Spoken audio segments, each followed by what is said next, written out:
Beasain eta beasaindarren ongizatearen alde ibilbide luze bat egitetik gatoz.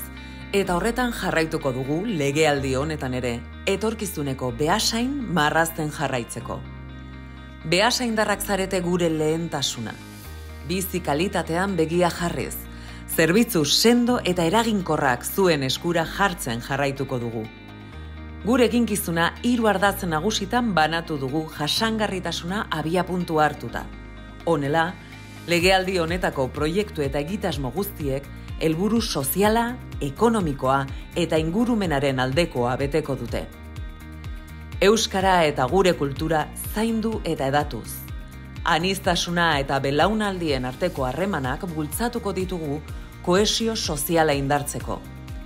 Zaintza eta nahigabeko bakardadea erronka nagusiak izango dira datozen urteetan. Pertsonei enplegu duina bermatzeko merkataritza, zerbitzu eta enpresen aldeko ekimenek tokiko ekonomia indartsu mantentzea ahalbidetuko dute, beasain, industria erreferente izaten jarraitzeko eta lanerako zein bizitzeko erakargarria izan dadin. Beasain berdeagoa, irisgarriagoa eta atseginagoa bilakatzeko udalerria zaindu eta pertsonei begira eraiki behar da.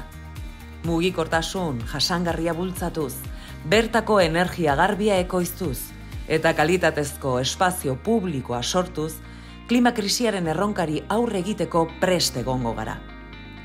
Legealdi honetako ekimen eta proiektuek herritarren ongizate integralean eragin positiboa izatea da asmo nagusia.